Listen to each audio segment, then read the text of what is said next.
All right. I believe by the time you're hearing this, I think it's early in the morning. I hope so. I hope so. Now, what's the new word on the street is Mike the Rancher. The first one to reply, and he is game to come on here and talk. And I'm absolutely stoked about that one. I believe that man and I are probably more than likely cut from the same loaf. And I believe we will have a lot to talk about when it comes to what's gone on around his place, what he experienced, what he learned, and as well as hunting too. He's a fellow guide, I believe, outfitter in Colorado. And he has had a lot go down with these forest people. And we'll see what he's learned, what he thinks these people beings maybe are, what they are. And that's good news. Now, what else? Yesterday's video. The video, me questioning why people are scared. Whoops, this table's really vibrates and bonks. I'm gonna have to figure out a way to solve things up. But anyway, yeah, I am a person that has video of a Sasquatch in my possession. Didn't take it. And am I scared? I'm not scared of shit.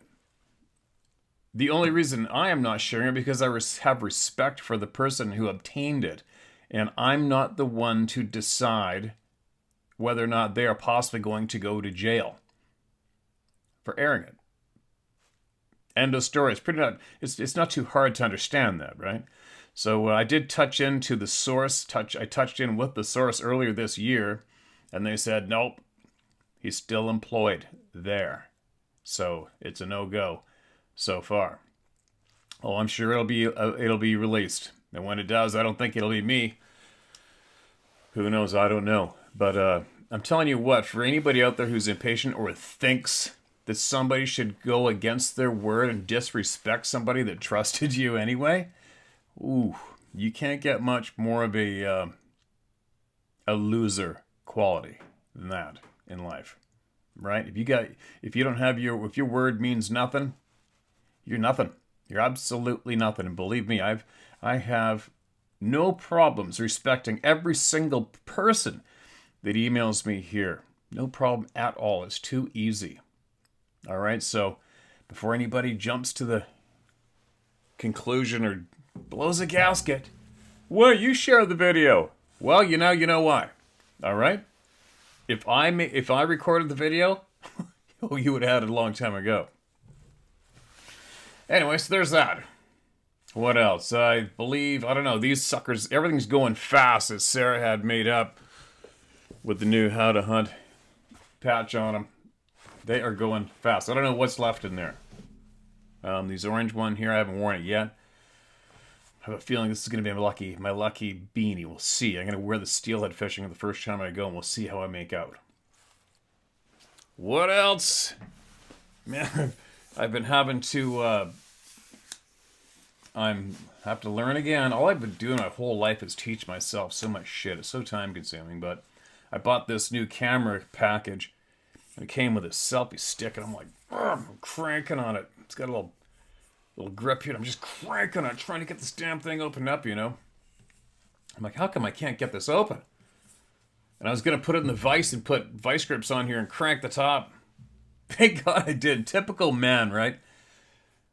And then I had to go on YouTube and see how it worked. Oh, you just pull it apart. Oh my God. Yeah. Oh. I don't know what the dog's snorting about out there. Hold on a minute. There we go. I probably had a whole bunch more I was going to mention, as usual. Brain goes blank. But anyway. We got more voices to hear, and you know what? The more we talk, the more consistent. Well, this place is about as consistent as it can be, I believe. I think I make it here every single frickin' day, just pumping it out. Pumping out the truth. Pump it out. Keep the people's voices being heard. You just keep doing it. That's all I got to do. Obviously. And it gives more people confidence to share what they know. Right? Now, what do we have? We got some recents here, I believe. Did I read this already? All right, this is titled. It's titled Red Now. This email is titled, "It Looked Me Right in the Eyes." Hey, Steve, I want to share this encounter I had that was super creepy. It literally got goosebumps looking at this picture I found. The eyes and what I saw looked a lot like the picture I'm attaching. So that morning started pretty simple. I woke up, put some pants and shoes on, then hopped in my truck. I needed to get something from my buddy we'll call Fluff up the road. Mind you, this is in Southwest. Okay, we read this. I got it. So, wait a minute. Well, I read this, but did I?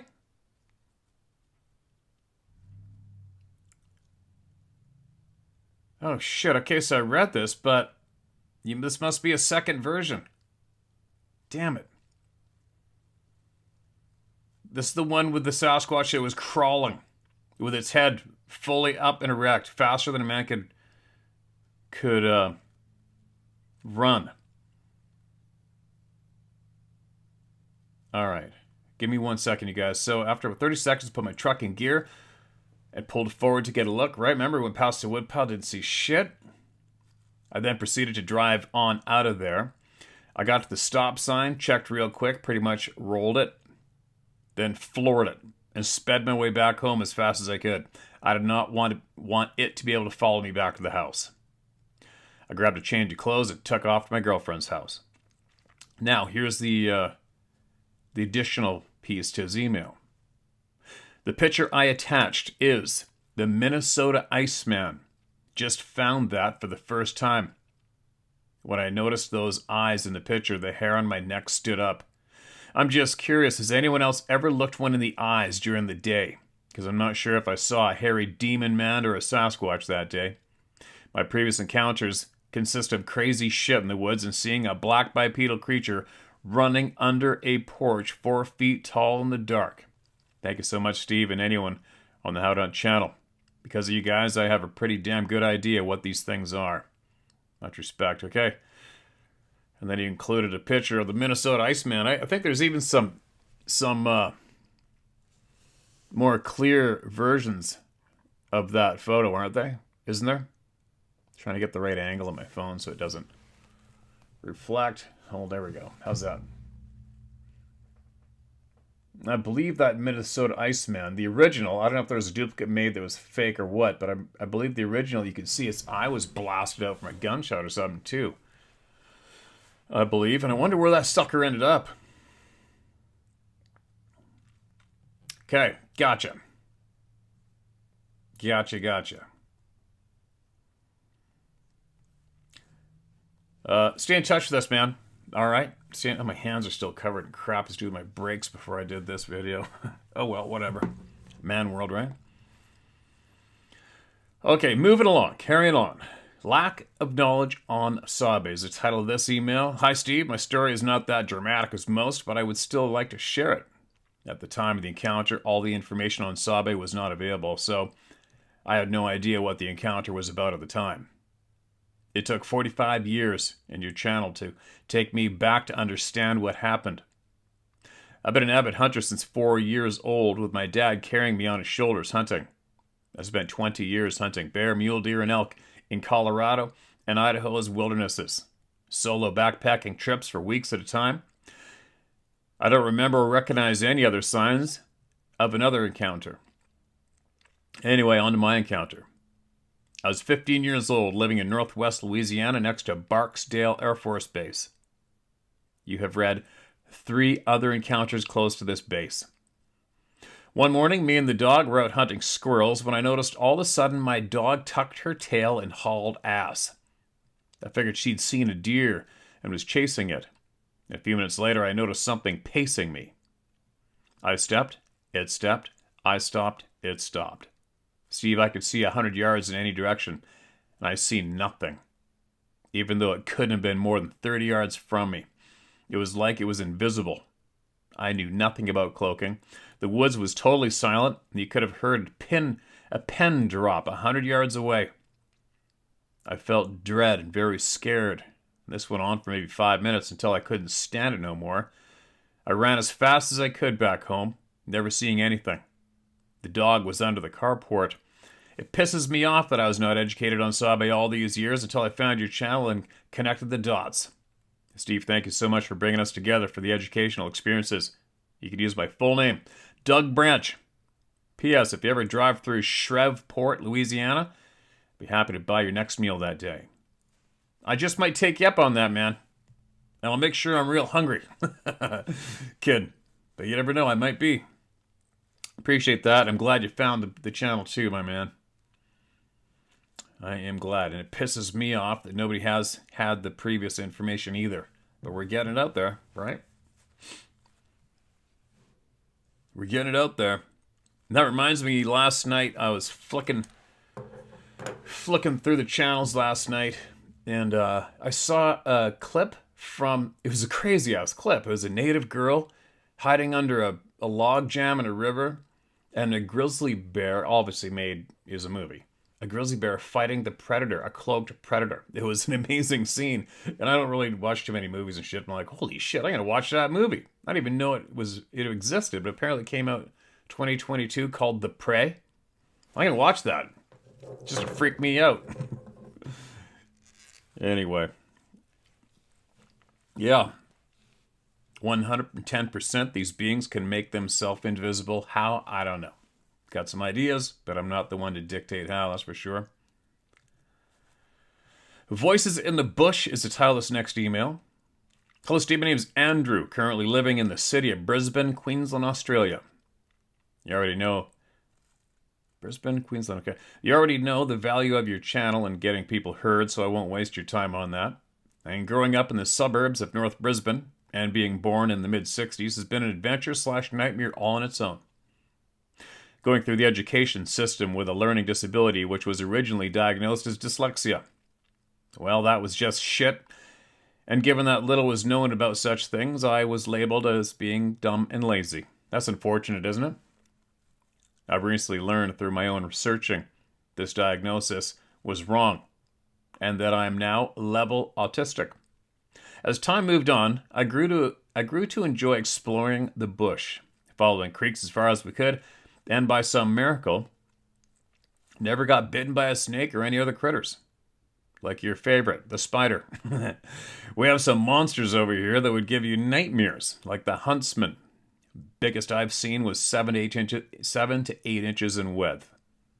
They're mostly harmless. The most dangerous is the Sydney funnel web spider. Yeah, no thanks. Throughout the years, these adventures evolved, many of them being with a good friend of mine and the only person who I could trust when we went out exploring.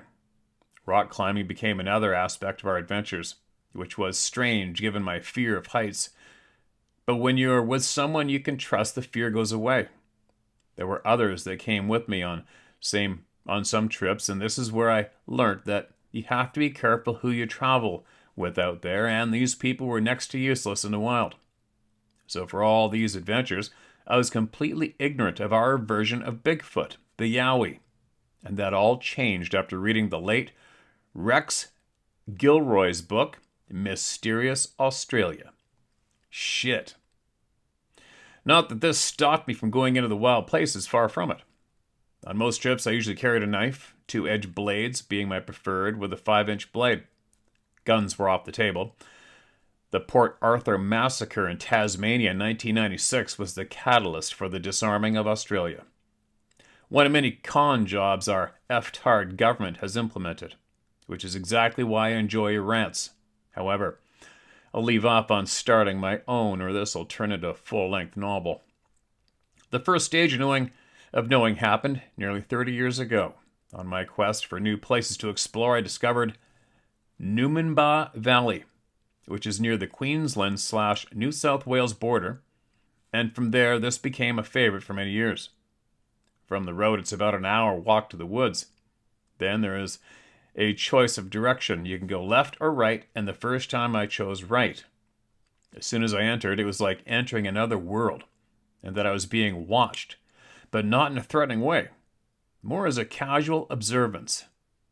All at once I understood this place demands absolute respect. On my next trip, I started at a different point, and this involved a creek crossing and moving up through tall grass.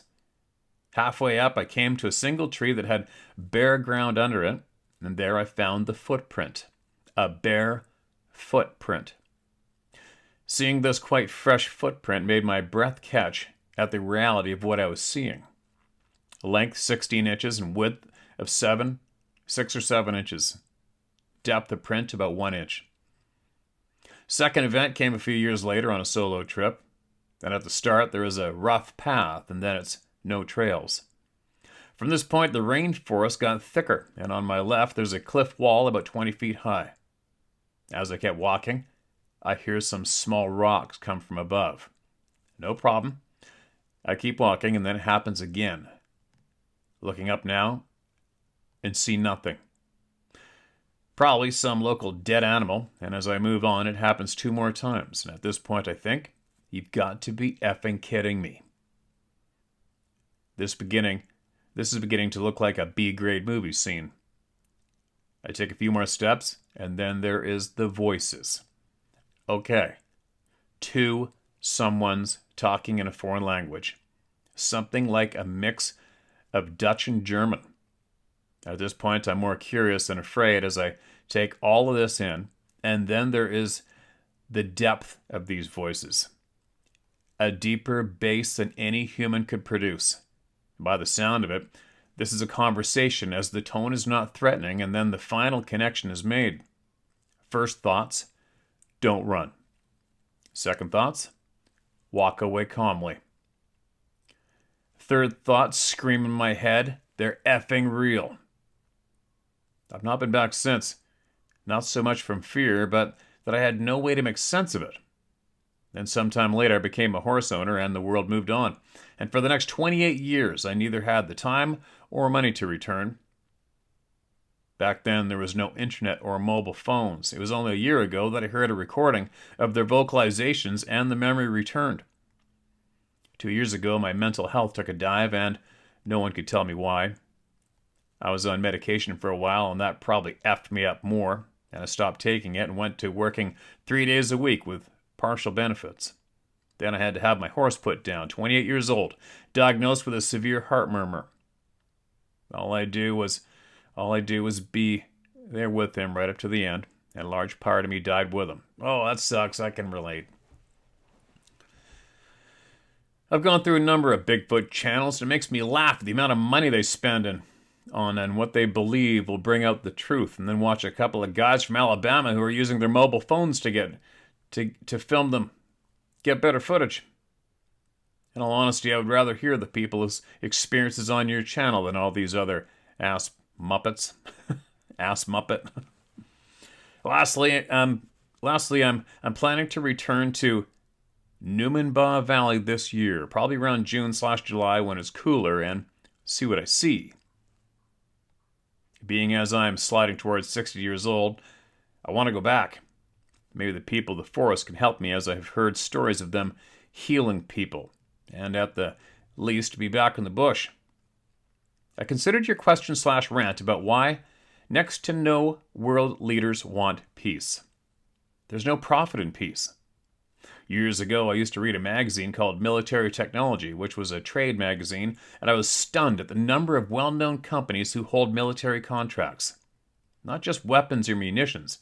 Everything from boots, catering, clothing, communications, and all the other items that an army needs to function. A big chunk of this industrial military complex is based in Europe. Sadly, it is war that keeps them running. The pharmacological industry runs on the same premise. There's no profit in a cure. After watching that documentary, Died Suddenly, there are no surprises. The psychiatric medication merry-go-round is another example of how these foul shits work. But as we know, the deaf, dumb, and blind kid sure plays a mean pinball. All the best, Andrew. All the best to you, Andrew. I'm sorry you had to go through all that dog shit with the Western medicine and diagnosis being wrong. Imagine how many people that's happened to. And just so you guys know, we take ivermectin here, and I've never felt better. Instantly cleared up anything we had. Bam, just like that. And one quick note on that. I was thinking earlier, quick thought, not a rant, but I was thinking, and I want you guys to think about this one. The money they take from us, they've successfully been taking from us, and I'm at the point right now, I don't even have a clue why I give it to them, and I'm thinking I'm not going to.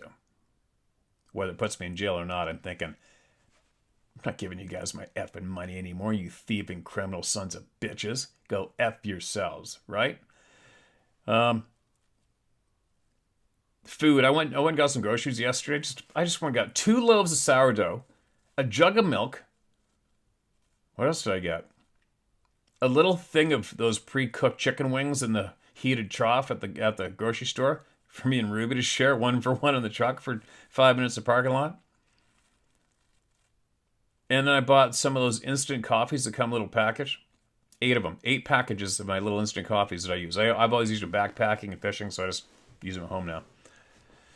And Sarah has her own flavor that she likes to drink. Anyway, so that was it. So 8 packs of instant coffees, 2 loaves of sourdough, 1 jug of milk, and a little thing with maybe 12 chicken wings cooked in it. Okay?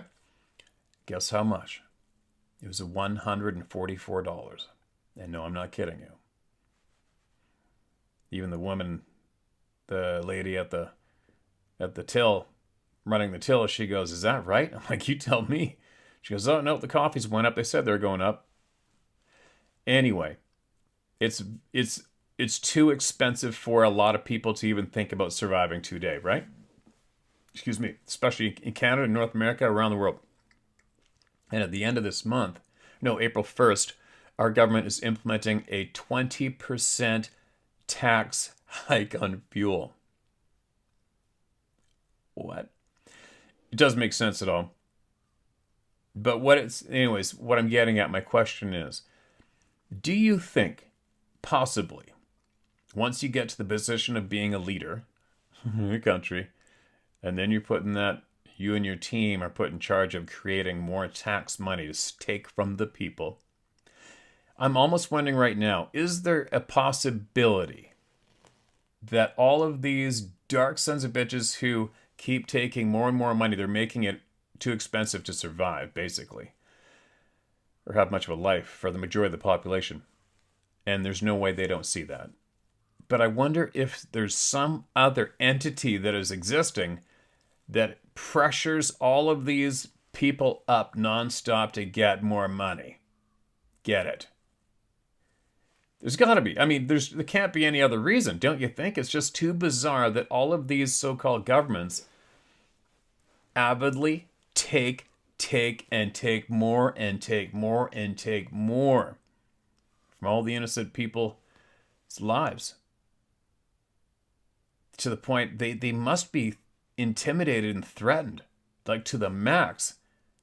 If they don't do this to us, then something real bad's going to happen. Don't you think? That's my question. That's what I'm really starting to wonder. Anyway, moving along. Yeah, I know it's a shit show in Australia too. Shit show. And I'm really sad and sorry it is. It frustrates the living shit out of me. But it just comes to a point. All we got to do is say no together. I'm down. I think I'm in that position now, actually. I'm just going to say no. I don't give a shit anymore. It's just getting a little too out of hand. But anyway. Steve, I'd really appreciate your opinion on my theory. It'd mean a lot. I work on it every day. It's the one conspiracy/hidden truth I feel I can solve and have a positive impact. I love what you do. Just a quick thought, too. I'm not a religious thumper, but if Jesus Christ was made up or fake, then why, when you use his name during poltergeist activity, Bigfoot, aliens, etc., it either makes them go away or makes the situation much, much worse? Either or makes you think, right? And then here's this original email. There's 2 emails in one folder here. Steve Hay, longtime listener, longtime student of researching, boots on the ground, looking, interviewing, and loving of all things unknown. So here's my big toe theory of everything. The ether is everything, combined with our consciousness and frequency, and many spiritual and metaphysical traditions. Aether, A-E-T-H-E-R, ether, is often conceptualized as a subtle, unseen energy field that acts as a kind of a thin veil, separating our physical dimension from other realms or dimensions, allowing for a potential connection between them. Essentially, it's considered a bridge between our reality and the next. Where we first go when we die, the aether. Aether? A-E-T-H-E-R. Where did we first go when we die? The ether. Out-of-body experience, the aether. Where we draw unlimited energy from, the aether.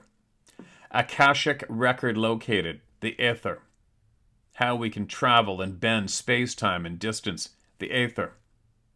How does Bigfoot slip in and out, the aether, and so on and so forth. But the aether is accessible only by our consciousness. Well, what else has been buzzing around, especially lately?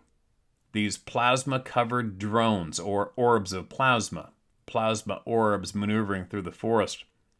What if the plasma is used/needed to cover technology or craft or beings in order to physically access this realm?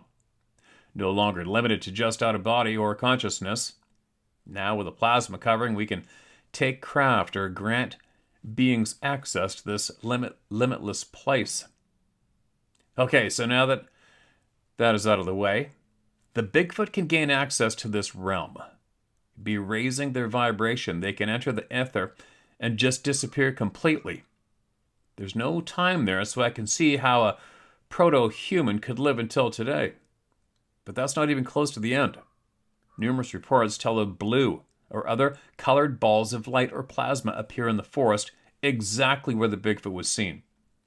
They even act like mischievous Bigfoot when appearing as these balls of energy. That is their etheric form. So I believe there are several different kinds of Bigfoot, or have been throughout history. I'm not talking different like how we view the Sasquatch, the skunk ape, the gugway, the grassman, etc. That's all one. But different as how it evolved. I believe there is a type of Bigfoot, much less hair or hairless, that are in the possession of the extremely advanced technology. They probably look different than what we picture. Probably not too dissimilar from us. It's these beings, the advanced Bigfoot, that are the ultra-terrestrials we see flying several different UFOs who have bases inside different mountains under the ocean and underground. But those are so they can interact and work with us. They also live in the aether. This is why they are timeless and how they obtain their incredible technology. Bigfoot are the original Earthlings. They are masters of their habitat, where we are masters of none. So that leads me to believe that we got our start somewhere else. It's my belief we are descendants of giants, beings who came from Mars. I believe Mars to be Nibiru, the planet of the Anunnaki. Well, they couldn't fix their home, so they came here. They then took the most intelligent and physically imposing hominid here on Earth and used them to create us by crossing their own DNA with these proto-Bigfoots. Why we are so similar, but also why they are so hesitant to interact with us. They remember how they were taken and manipulated to make us. Then we went back and forth on ebb and flow throughout history, which leads us to today. One day we will know more through perseverance and our awakening as species and how we recognize the true power of consciousness. I hope I'm right. Maybe I'm close. I don't know. We'll see. There you go. There's a lot to chew on there. What's my opinion? God, asking me for an opinion, that's like, who am I? Who am I? I know, we've all heard it. The truth is crazier than not, right? Obviously. You got to admit, being alive is absolutely outrageous. It's such a crazy, amazing, unbelievable experience being alive. Don't you think by now? It's so freaking bizarre. It's so bizarre. I don't even know where to begin to reply to that for myself. It's my own ride. Because I wonder about so much daily, by the hour, by the minute. I wonder about so much all the time. It can almost drive a person kind of bonkers. But I guess we are kind of bonkers, aren't we? Just being human makes us bonkers. Let me read on a little more, all right? I'm going to sit here in thought for quite some time. Just give me a second. You know, there's all sorts of theories on the Anunnaki, Mars, aliens came here, created us. But they have proven that the DNA, our DNA, has been intentionally changed and messed with, right? I believe that to be absolutely true, without a doubt. I don't know. I don't know if that's what's really going down or not. To be honest, I haven't a clue. Maybe it is, maybe it isn't. What sure would be nice, though, is if one of these people in the forest sat down and just blurted out what they believe to be their true history. I don't know. Is there any group of humans anywhere whose history hasn't been eliminated intentionally? You know what I mean? We are a species living with amnesia. Without a doubt, right? Without a doubt. Okay, let me keep reading here. I'm going to confuse the shit out of myself, and then I'm going to confuse you guys even more. All right. This is an email I came across yesterday, and it even said it's a 33-minute read.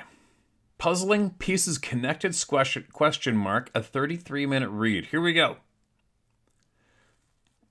Excuse me. Good day, Steve. Yep, and use my name, no problem. I'm 50 this year, and I've had a full life, to say the least. Blessed, grateful every day I wake up. Crispin here from Australia, East Coast, Tweed River Shire area. Firstly, thank you and the How to Hunt World team for amazing life-sharing experiences, connecting puzzle pieces. I've never had an urge to ever connect with anyone I've never met. Since listening to you read personal stories for the past 3 weeks, everyone has really lightened something deep within me to actually sit down and write out some of my personal and family experiences. That is frickin' good news. I've spent 7 hours and 22 minutes compiling the below stories the past 2 days. Same with evidential backup stories, maps, and images. Holy shit. I've tried to spell check and grammar this as best I could so it's easier to read. Heads up, I've just proofread it, and it took me 33 minutes to read without showing images, maps, or opening links. Each of these experiences I will title separately, which will be in order of a chronological timeline in my life. The first event/story puzzle piece will possibly tie in with the final piece. Wow, this is going to be incredible. Puzzle piece number 1, Ouija board. I do not ever recommend touching one of these boards. Did it once, haven't since. I was in year 10 high school, 16 years of age, and started chattering to a sweet girl who seemed to take a liking to me. We chatted a bit one day in class and found out we were both latchkey kids. Parents not home until 6-7 p.m. at night from work, so we were home alone Monday to Friday. I found the ocean and spent all my spare time at the beach riding waves and any surf craft I could find from pre-dawn to after dusk. She spent the time on a Ouija board. That night I asked my dad what a Ouija board was, and his reaction still is stuck with me to this day. My dad is a fun, open, warm-hearted human, so when his voice and demeanor is serious, it means something. He instantly looked me in the eyes and asked, "Why?" with no emotion on his face. I said a girl at school mentioned it. He said sternly, "Don't ever touch one of those." He then went on to tell me why, and below is my dad's experience. Before you and your brother were born, your mom and I had just got married and were having a few friends over for dinner at our new home in Edgecliff. We had 3 couples over that night, all who were teenage friends of ours from school or the beach. They all married later. We were at the kitchen/dining room table playing a Ouija board, where we all had fingers on the piece and each of us asking questions. A couple of us took our fingers off as we thought it was a joke, and the piece was being moved by one of us or each other to spell something out. Only 3 of us still had fingers on this piece in the end. When we started asking who was actually moving the piece, no one was watching or taking down the letters of the alphabet to know what name was being spelled out. And all of a sudden, we all heard footsteps running up to the back fence. Something hitting the back fence as if trying to climb over it, landing in a splash of a puddle in a back garden, then running up the backyard, up the stairs, banging through the back door, and running down the hall to the kitchen/dining. When everyone took the fingers off the piece to look down the hallway, the footsteps stopped and nothing was there. We all went down the hall, checking the 2 rooms on either side, then continued out the back into the yard. There was no puddle or water anywhere. Everyone was a bit freaked out that night after that. All I can say is that every one of the couples that were there that night ended up divorcing later, as your mother and I had 6 years later. I asked my mom if she knew what a Ouija board was the very next weekend. My brother and I visited her. My mom's a very empathic, kind, and gentle-hearted person, so when her reaction was exactly like my dad's, and she told pretty much the same story word for word, it freaked me out. Suffice to say, I've never touched one. Puzzle piece number 2, large yellow eyes moving side to side. Age 7 or 8. Living with my older brother, 2 younger half-brothers, my mom and stepfather in the Blue Mountains, 1.5 hours west of Sydney. We lived in Leura and then Katoomba towns for about 4 years. Mom bought 10 acres of bushland in Bilpin towards the end of Mountain Lagoon Road, 1 hour's drive across the mountain ridge from Katoomba, where we would go every second weekend to camp and help clear the underbrush by hand. One night, we were sitting around a campfire in a semicircle, and I was sitting on a burnt-out log furthest to the left of everyone. And for some reason, I look over my left shoulder, and I see 2 large yellow eyes with big, round, black pupils swaying side to side slowly, the body just out of the firelight at the end of the log. Next, everything happened within a split second. The big yellow eyes blinked as they made contact with mine. My mouth opened, and I went to look towards my stepfather to say something, and as I was doing this, there was a crack from the charcoal breaking on the burnt log I was sitting on at the end where the eyes were. What? Let me read that again. Sorry. As I was doing this, there was a crack from the charcoal breaking on the burnt log I was sitting on at the end where the eyes were. Our bull terrier named Kita, classic-looking white dog with black fur patch around the left eye, heard the crack and set off after the eyes in a flash into the darkness, running full bolt, barking. My stepfather grabbing the .22 rifle and torch, running after into the dense scrub into pitch black. To be honest, we weren't sure if we heard the scrub parting or getting pushed aside before the dog ran through it. But the dog ended up stopping and barking over 100 meters away. My stepfather and Kita returned several minutes later with nothing. Stepfather said it was probably an owl. My thoughts are mixed. I'm surprised an owl in the wild would be sitting down so close to humans. Fire and a dog. I could only see eyes. No body, no feathers, no face, nothing, just large eyes. And here's a screenshot of Australia's largest owl in the Blue Mountains called Powerful Owl. All right, I'll just do it this way. There's a picture of the owl that he included. That saves me a lot of time, believe it or not, you guys. Oops, gotta get back into the story here. Puzzle piece number 3. Growl, roar, scream, growl. Age 13 to 14, visiting mom, half-brothers, and stepfather in Bilpin. We rented a house just down the road while building the dam rock wall,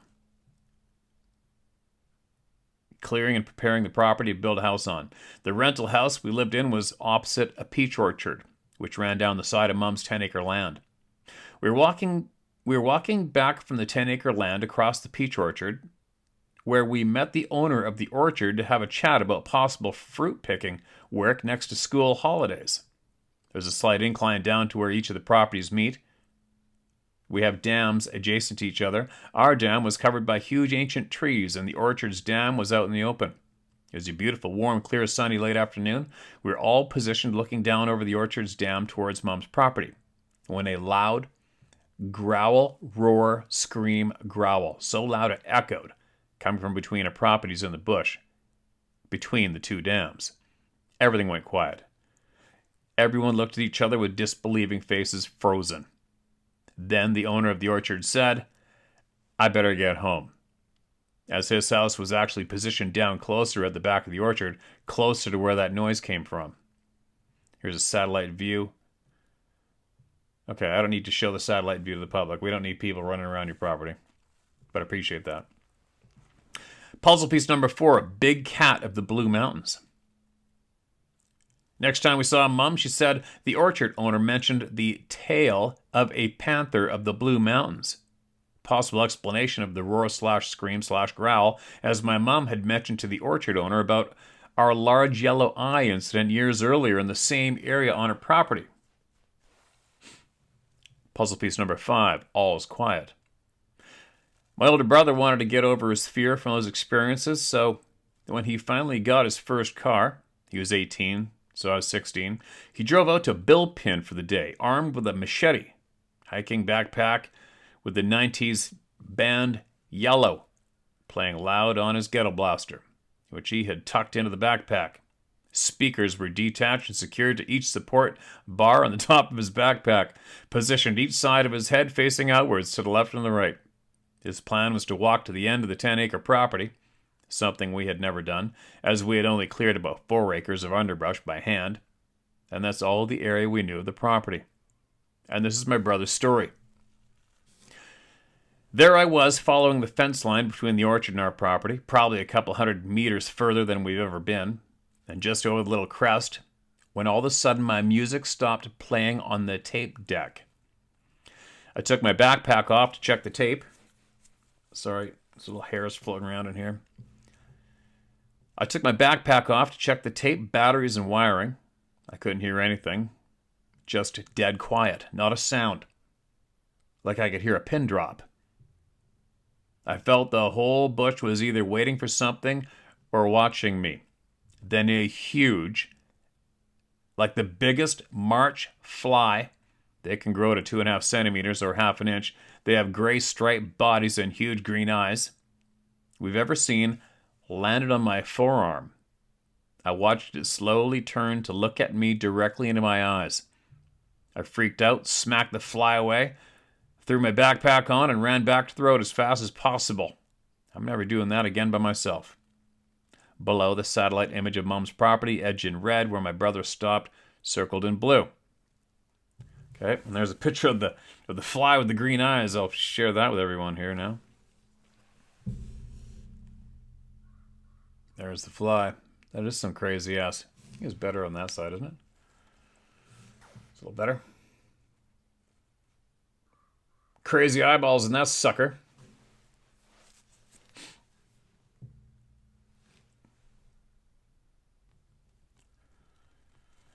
Hold on. Lost my spot again. Here we go. Puzzle piece number 6, Large Red Eyes. Age 16, my brother and I were talking about all the weird things we had heard and seen with our younger half-brothers one weekend, and our youngest brother told us he saw something when he was passenger sitting behind stepfather on motorbike coming up the back road from Weenie Creek, Colo River, shortcut from Richmond to Billpin. He noticed something large and brown with red eyes behind a large burnt tree stump. Just watching them ride along the trail until they went around a bend. The stump was a little down the hillside, about 50 meters from the road. The brownish, reddish fur stood out from the dead gray-black stump. That's what caught his attention. Then he saw the eyes as they came around the corner more. It was like it was crouching, trying to hide, and was dead still except for the eyes following my brother's eyes. That'd be a little unnerving. Puzzle piece number 7. Orange, yellow orb. Sighting by whole beachfront diners and beachgoers. Age 16, 17, my older brother's story.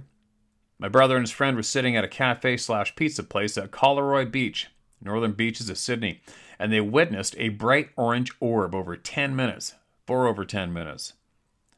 Late afternoon over the water, on the ocean horizon.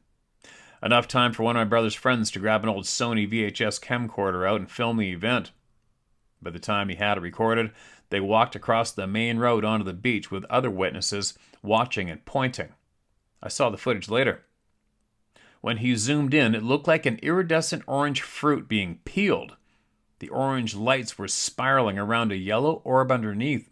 He also captured the long reef headland in the foreground, so as to have a point of reference.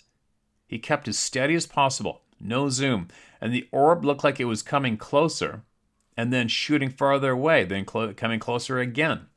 Or it was shrinking and expanding. It's very difficult to discern. Many years later, I searched for this event online, as some of the footage taken by my brother's friend was actually used on a nightly news program a couple of days later. After the event, nothing has come up except for another eyewitness account. This person went up to the long reef headland later on that night and filmed a huge orange orb with some high-tech camera and still shots. The link to the other witnesses' event, story and image below. All right, story. Okay, I got a link. I hope I don't forget to put the link in the description of the video, all right? NB. I've added an image of the orb in the front of Avalon headed from the above added link below to give scale of size of the orb as headland. As you can see, the 100-foot tall Norfolk pine tree, the orb looks to be a quarter height of headland. The headland is a couple of 100 feet high. All right. Oh, I got you. So there's the orb. Over here, right? I'm guessing. Where's those? Gotta get that reflection off of there. There we go. There. Right there. There's the orb. Nighttime. That's the incident. Okay?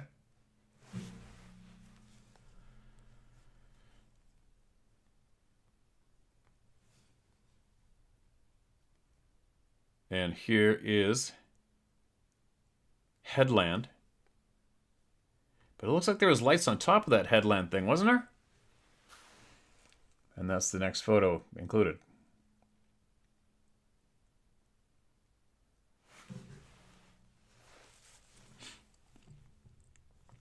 Gotcha. Puzzle piece number 8. Satellite stops and makes a 90-degree turn and shoots into the stars.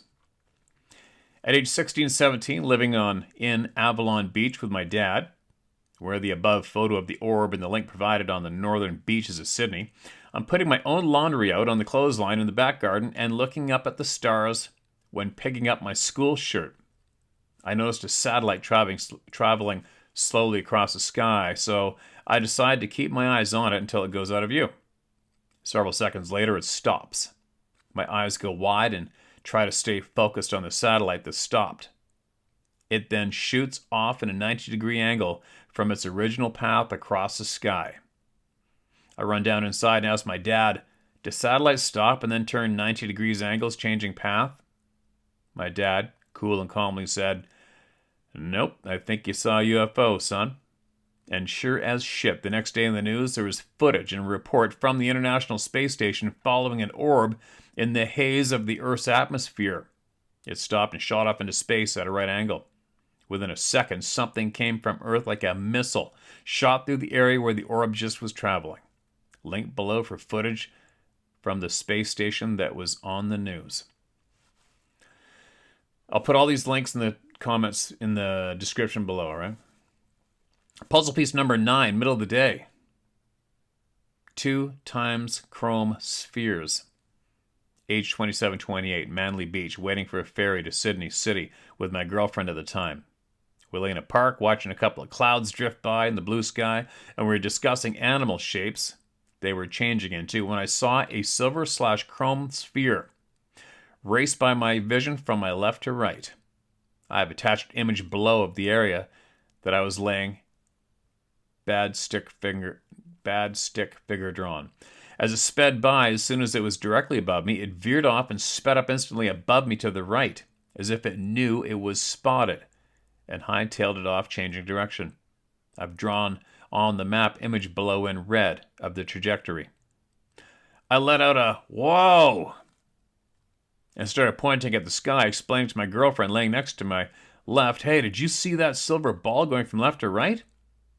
As I was tracing the direction of the sky, the sphere's direction, another one passed over. This one looked to have dimples on the surface, like a chrome golf ball. This time, as it passed directly over us, it made a crazy, tight zigzag maneuver 4 times and zipped off in the same direction as the ball before. I have this in red, drawn in red, the trajectory of the second ball in the image below. My girlfriend next to me let out a "whoa, shit, I saw that." To this day, it's still clear in my mind what I saw. Whenever I see silver balls/orb/spheres filmed and posted on YouTube, which look exactly what I saw, it gives me a bit of sanity. Below is a screenshot and a link of the video posted from someone else who filmed a silver chrome sphere whilst riding the ferry on Sydney Harbour from Manly. No shit.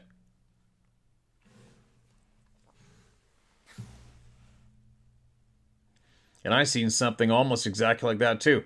Me and my buddy were way up north, laying on top of this mountain, full blue bomber day, and I saw what looked to be pewter colored. Same shape, just like that. And it was just suspended in the blue sky. And I couldn't tell how far away it was because I don't know how big it was, but we just watched it. We kept an eye on it, and it was there for a long time, and it just disappeared. Boom, gone.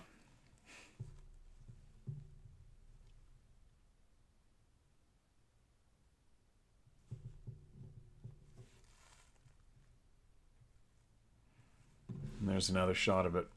Hold on. There we go. There's another shot of it there. I think a lot of people have seen something like that. Right?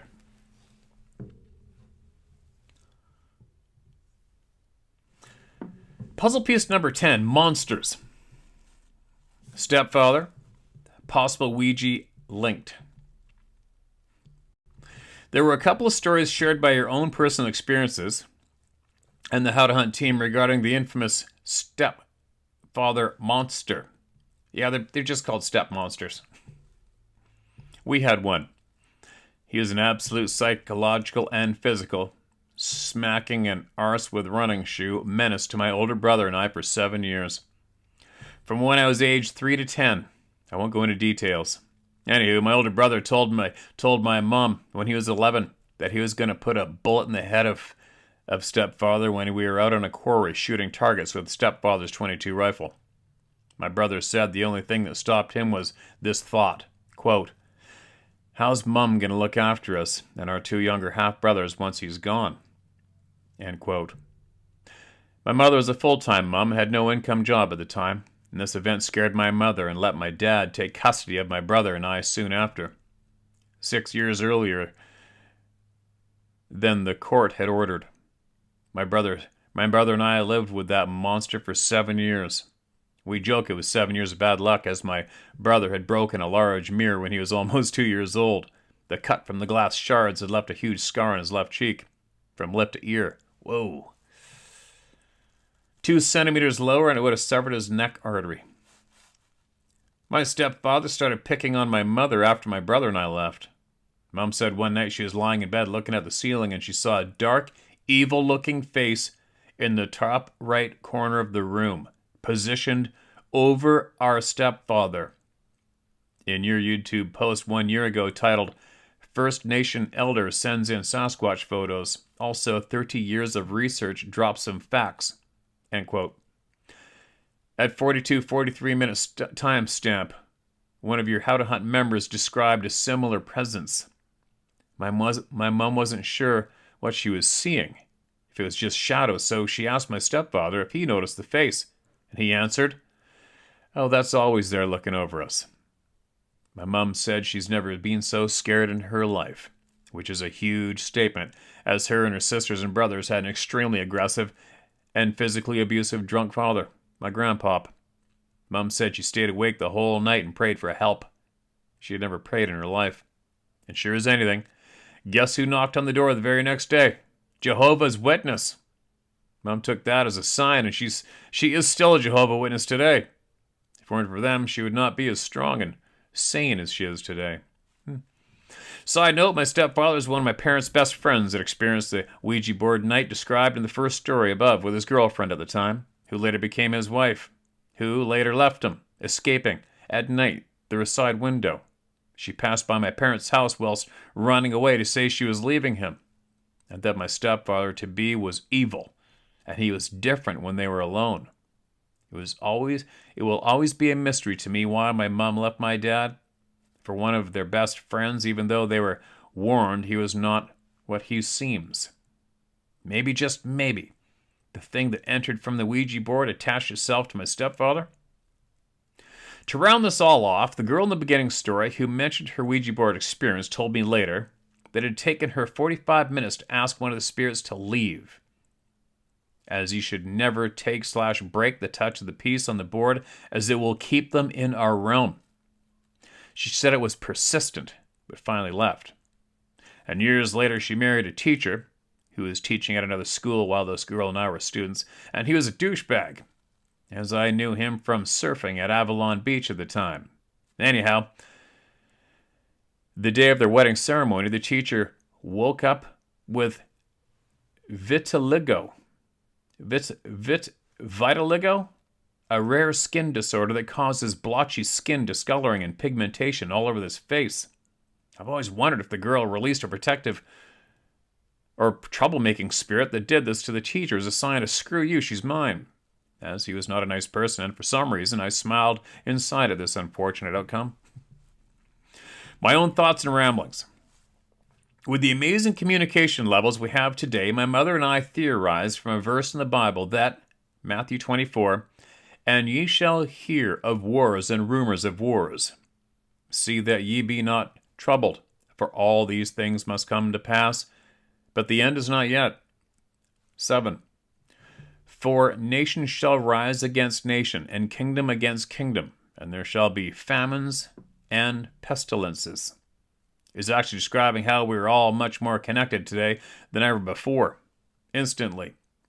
There have always been wars, earthquakes, etc. It just seems to be increasing and more prevalent now, only because we have the ability to know what is happening on the other side of the world in an instant. Your comment on reality TV couldn't be truer.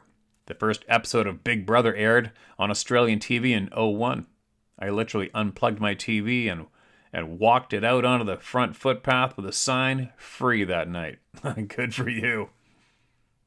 Haven't owned a TV connected to an aerial since. With that spare time, I was able to work full-time and study to gain a bachelor degree in human resource management at the mature age of 35, something I vowed I'd never do. I've since left that industry, just as the woke virus began, now living close to the beach, mountains, and toiling my own edible garden every spare moment keeps me grounded from the crazy digital world of today. While I'm in the garden, I listen to various YouTube channels and podcasts, and know you and your How to Hunt community. I wonder what the How to Hunt community thoughts are on their Ouija board experiences, if any, possible connections to orbs, and the things that go bump in the woods at night. I was listening to a series on the Wartime Stories YouTube channel, and they read out an ex-serviceman's experiences with the Ouija and other odd things, which seemed to be very similar to the How to Hunt experiences. I also listened to Missing 411. He seems real, honest, and down-to-earth, such as yourself. All events seem to have a weird connection. Sorry for such a long email. As soon as I started writing the 3 I had in my mind, more came back to me as I wrote and listened to your channel. Anywho, thanks for the time as always. Warm regards, Crispin. That's a different name, Crispin. I've never met a Crispin. And appreciate the time you just donated to the channel, man. Ouija board did it one time. I think it was 20 or 9. No, it would have been 19. 18 or 19. I was with 3 other people in Souk, BC. And there's 3 of us with our fingers on that little plastic thing on the table. Me and 2 girls. They didn't know how many sisters I had. They didn't know the name of any of my relations. Nothing. Norwegian names, okay? Not common in North America. And they started chanting this shit. And then all of a sudden they started asking questions, and I'm gently just keeping your fingers gently on that little plastic tray. Thing starts moving. And I'm looking at both the girls on your side of me. Thinking, okay, who's messing around, right? And then I asked her, how many sisters do I got? Went straight to the number 3. How do you spell my dad's name? And then I went like this. Whoa. I'm out. No thanks. And that was it. That was it for me. Done. Get it away from me. I'm not into this shit. Alarm bells went off. And that's all I know firsthand. But I'm sure a lot of you will comment in the comment section below of what you know about those damn boards. Who makes them anyway? Where'd they originate? How'd somebody even come up with that shit? You know what I mean? Shouldn't all those things be just incinerated instantly? For real? And then the step monster thing. Well. I can relate to what your brother wanted to do for sure. I remember, all I remember is being in my older sister's bedroom when we were kids and telling her flat out, mark my words, one day I'm going to get bigger. And I'm going to get stronger. And that man's going to pay. It's almost like I knew. I did know. There wasn't a question in my mind since I was a boy, all through up till adulthood, that was going to go down. I knew it was. Crazy, right? I knew a lot, though. And I'll say this one more time. You know, when we all have come across evil in this lifetime, when evil's real. And I knew someone, unfortunately knew someone who killed people for money. I'll tell you what, when that person showed up anywhere, his little entourage of people, it wouldn't matter if somebody in the crowd knew them or not. A dark, dark, ominous energy came with them everywhere they went. It was really gross. Ugh, you know? It was really gross. And then I remember when I was a kid, came home from playing street hockey. My mom was innocent, very beautiful woman, very inexperienced in life. And after my parents split up, I came home, my hockey stick, and I'm coming up my front porch stairs in the dark, it's wintertime, playing hockey up behind in the lacrosse box we had a block away. Came home and I was supposed to come home, and I guess he had come and visited my mom, whatever she was doing, dating, I guess. She didn't tell us too much in life about her personal shit. And then, I'll never forget it. Innocent kid. I didn't know any evil then. I never met an evil person ever. And I'm coming up those stairs, and here's this dude on the top of the stairs talking to my mom, I guess saying see ya. And when I walked by that man, every single hair on my body stood on end. It was like I was standing beside the devil himself. And I will never forget that 5-10 seconds of my lifetime. It's still today, it's just as vivid as when that being was on that rock watching me. Everything changed. Energy changed. Everything changed. If I'd have known then, if I was taught about your sixth sense as a young boy, which I seriously believe all children should be taught about their hair turning to wire and what causes it, and their gut instincts, their feelings, and to listen to them at all costs. I mean, if I had children right now, I think as soon as they could speak, I would be pumping that into them nonstop. What do you feel? What's your gut telling you? About anything and everything, right? Just trying to figure out how to enhance it. But if I'd have known then, I would have fought. I would have fought like the house was about to be on fire. I would have fought to make sure that that person didn't come into our lives. I would have fought to the death at that young age if I'd have known then what was coming. There's a bit of a ramble, right? Whew, holy. All right, let's snap out of this. All right, anyway, appreciate that email, my man. I hope your government and quality of life gets better down there sooner than later, and everybody just stands up and says, no more. No more. I'm not giving you a dime. I'm not doing what you say. Ramming up your asses. I'm down. I think I'm at that. I think I'm there. I think I'm there, actually. I think I'm actually there. I'm done. I'm done with you corrupt criminals. Done. Anyway, share my story at howtohunt.com. Get me your truth, all right? Keep it flowing. Just keep it flowing. And I will let you know. Well, I guess you'll just know when I load the video. But what else? I think that's it. I better shut my mouth right now. I was getting touched on another topic, and that'll just carry me down another hole for a while. But I got to get moving, all right? So I will hopefully be back tomorrow.